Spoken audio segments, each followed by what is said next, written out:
بسم الله الرحمن الرحيم، والحمد لله والصلاة والسلام على رسول الله وعلى آله وصحبه ومن والاه، ثم أما بعد. الخطبة القادمة إن شاء الله أسماء الله الحسنى، بركتها أثر فهمها في حياتنا. العناصر: العلم بأسماء الله الحسنى ومعرفة معانيها من أشرف العلوم وأعظمها.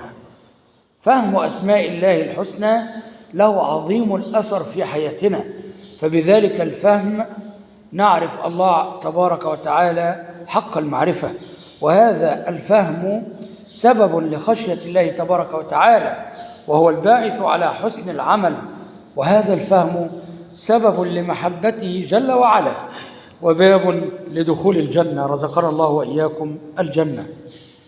دعاء الله تعالى بأسمائه الحسنى طريق الإجابة وباب الوصول، ووسيلة لتفريج الكروب ولدفع الهموم ومغفرة الذنوب.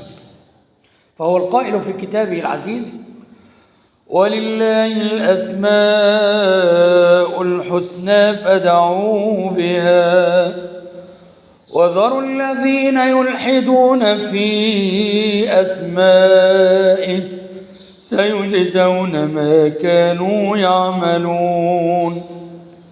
إذن العلم بأسماء الله الحسنى أشرف العلوم وأساسها، لذلك جاء الأمر بإحصائها وفهم معانيها والعمل بمقتضاها في القرآن الكريم والسنة النبوية. يقول تعالى: فاعلم أنه لا إله إلا الله واستغفر لذنبك وللمؤمنين والمؤمنات والله يعلم متقلبكم ومثواكم. ويقول سبحانه: فاعلموا أن الله عزيز حكيم. ويقول: واعلموا أن الله غني حميد. ويقول جل شأنه: إنه هو السميع البصير. ويقول: إنه هو الرزاق ذو القوة المتين. ويقول: هو الله الذي لا إله إلا هو عالم الغيب والشهادة هو الرحمن الرحيم. هو الله الذي لا إله إلا هو الملك القدوس السلام المؤمن المهيمن العزيز الجبار المتكبر. سبحان الله عما يشركون. هو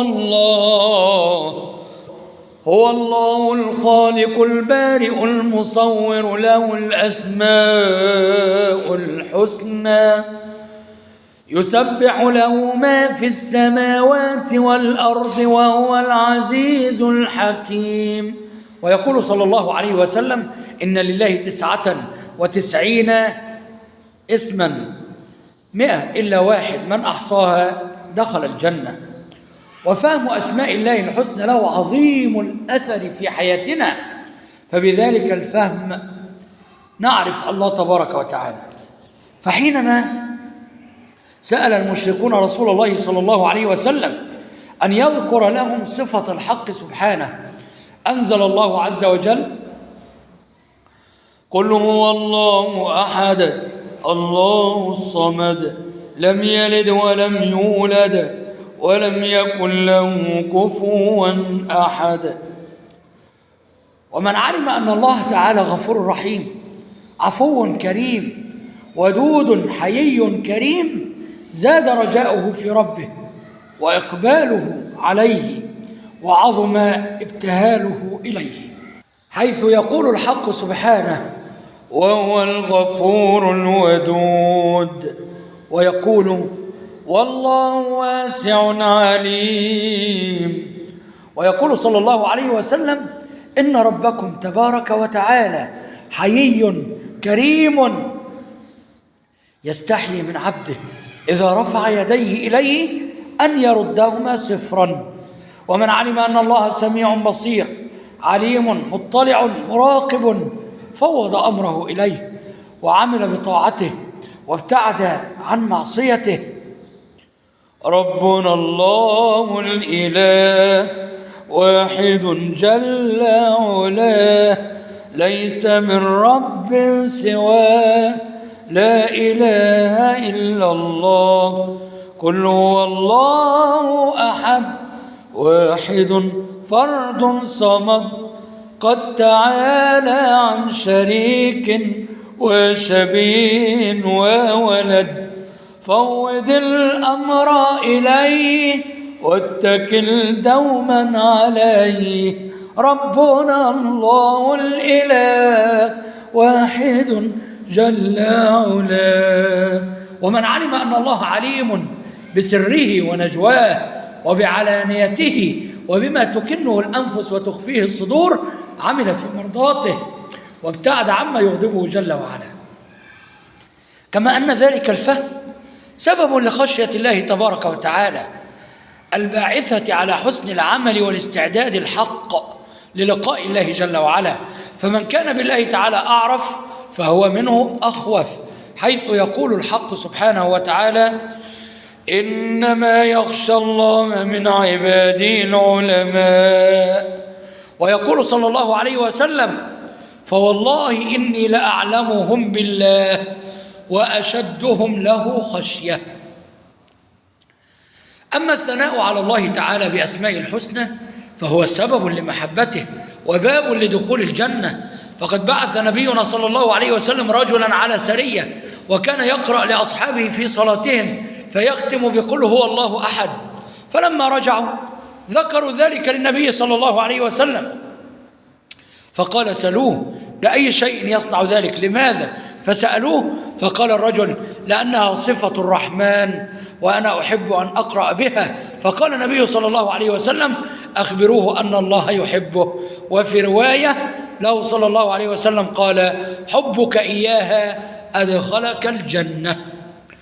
ومن أراد أن يستجلب الخير لنفسه ويدفع عنها الشرور والهلكات فليثني على ربه بأسمائه الحسنى وليذكر ربه سبحانه بها، حيث يقول نبينا صلى الله عليه وسلم: ما من عبد يقول في صباح كل يوم ومساء كل ليلة بسم الله الذي لا يضر مع اسمه شيء في الأرض ولا في السماء وهو السميع العليم 3 مرات إلا لم يضره شيء. صلوا على رسول الله وادعوا الله وأنتم موقنون بالإجابة. الحمد لله رب العالمين، والصلاة والسلام على خاتم الأنبياء والمرسلين سيدنا محمد وعلى آله وأصحابه أجمعين. ليفيق يا أرض الحجاز حبيب، نور العيون وللقلوب طبيب، في الأرض أحمد في السماء محمد، عند الإله مقرب محبوب. لا شك أيها الإخوة أن دعاء الله تعالى بأسمائه الحسنى طريق الإجابة وباب الوصول ووسيلة لتفريج الكروب ولدفع الهموم ولمغفرة الذنوب، حيث يقول تعالى: ولله الأسماء الحسنى فادعوه بها وذروا الذين يلحدون في أسمائه سيجزون ما كانوا يعملون.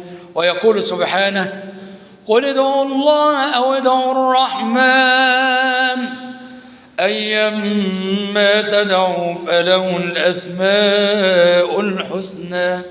ويقول نبينا صلى الله عليه وسلم: ما أصاب أحدا قط هم ولا حزن فقال: اللهم إني عبدك وابن عبدك وابن أمتك ناصيتي بيدك ماض في حكمك عدل في قضاؤك أسألك بكل اسم هو لك سميت به نفسك أو علمته أحدا من خلقك أو استأثرت به في علم الغيب عندك أن تجعل القرآن ربيع قلبي ونور صدري وجلاء حزني وذهاب همي وغمي إلا أذهب الله عنه همه وغمه وأبدله مكانه فرحا. وسمع صلى الله عليه وسلم رجلا يقول بعد التشهد: اللهم إني أسألك يا الله الأحد الصمد الذي لم يلد ولم يولد ولم يكن له كفوا أحد أن تغفر لي ذنوبي إنك أنت الغفور الرحيم. فقال عليه الصلاة والسلام: قد غفر له، قد غفر له،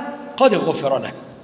وكان نبينا صلى الله عليه وسلم يدعو ربه جل وعلا بأسمائه الحسنى، فكان يقول صلى الله عليه وسلم عند الكرب: لا إله إلا الله العظيم الحليم، لا إله إلا الله رب العرش العظيم، لا إله إلا الله رب السماوات ورب الأرض ورب العرش الكريم.